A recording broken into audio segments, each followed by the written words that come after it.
That's the blues scale in A.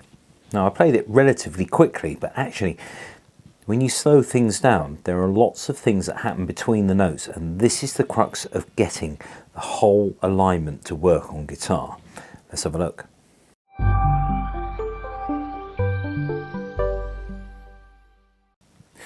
That scale then was the blues scale on A. It doesn't really matter where you put it. I've just put it on 5th fret here. And slow motion, it does this. And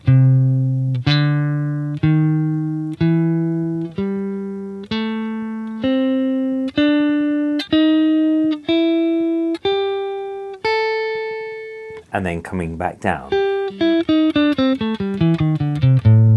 Always a good idea to practice a scale in both directions. Now what's happening here is I've got a plectrum which is constantly doing down up strokes. Never 2 downs or 2 ups. Always down up, because it's efficient. Digga, digga, digga, digga, digga, digga, digga, digga, digga, and you've got this reciprocating motion with your right hand. The left hand, I'm using all of my fingers because I've got 4 different frets to represent that, to get all the notes in that scale. That's really important. You want to avoid trying to sort of move around or not using your little finger. That's something that lots of people get a little bit lazy about using, is using your last finger. And this one, sort of just doing things with 2 fingers. I mean, you know, Django Reinhardt didn't have a choice, but the rest of us do. So, looking at this scale then, you're drawing little semicircles with your right hand. Now, just at this point, don't look at your right hand. There's no point, because actually your eyes can confuse the entire thing. Not only because you're introducing something extra, but you're also looking down the guitar rather than over it. So the strings are actually a different distance apart from what you can see if you're looking down at it. It's a bit like gears on a car. You wouldn't sort of try and, because somebody will bounce off your windscreen if you look down at the gear stick too much, but you can find any ratio. You think, oh, 2nd, 3rd, 4th, whatever. So don't look at your right hand.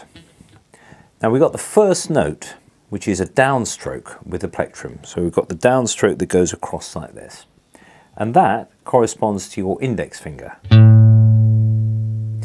Now when I bring the plectrum back up across that string, I need to align it so that I pluck it at the exact moment that my last finger goes down onto the fingerboard. So here's the down up. What you want to avoid is this, where you rest the plectrum on the string ready to pluck that upstroke, because actually you want the notes to last as long as possible when you're practicing, because it gets the alignment of your hands.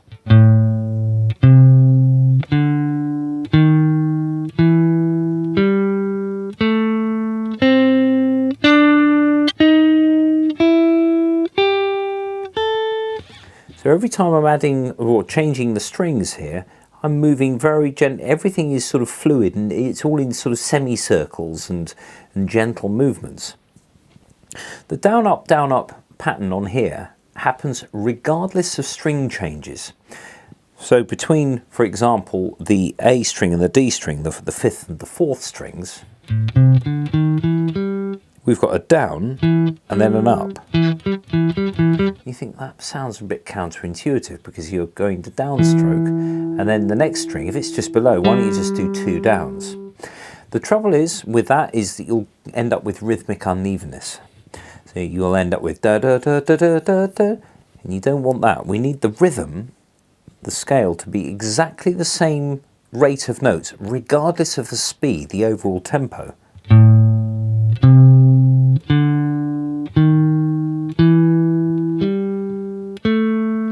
What you can do is play with a 16 beat on the hi-hat, where you can do a note every 4 hi-hats.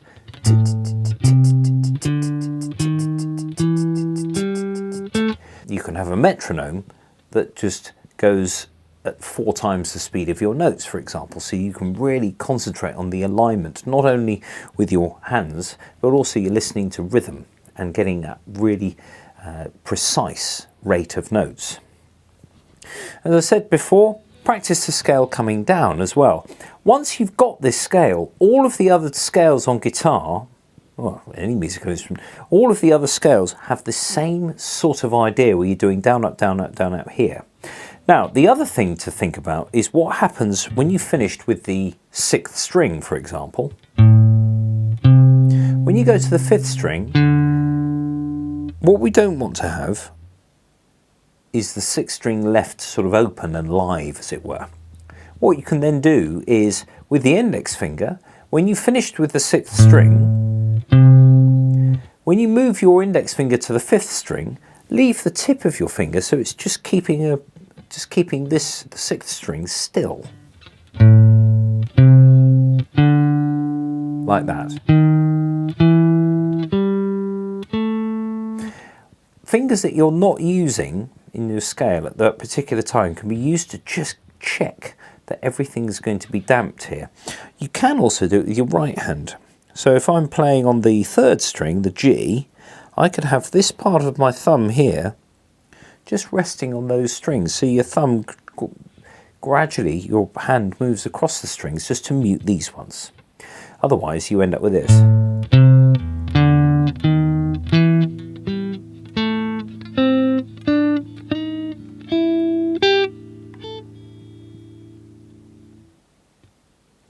Where strings are actually just left open. You don't want that at all. You need to be able to have one note at a time. Fair enough, you know, you can have a chord where you get all 6 strings at once, but when you're playing scales or lead lines, solo lines, especially if you've got distortion, if you put an overdrive on, the effect is even more pronounced if you don't shut those strings. So here's a bit of drive then.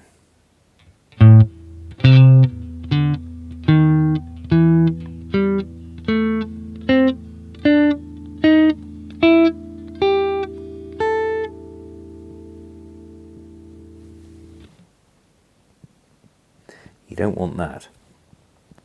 So it is all about getting these slow movements.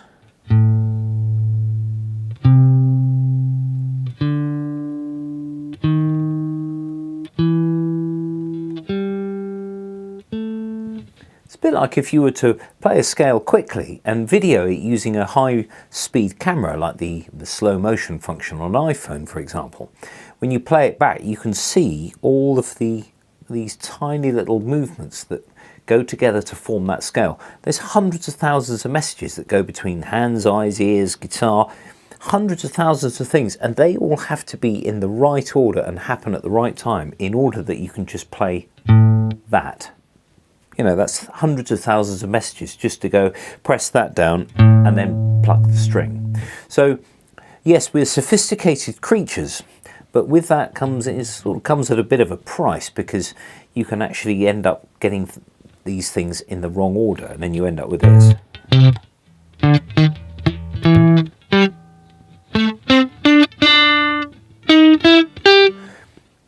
We don't want that. Nice fluid approach from the very word go.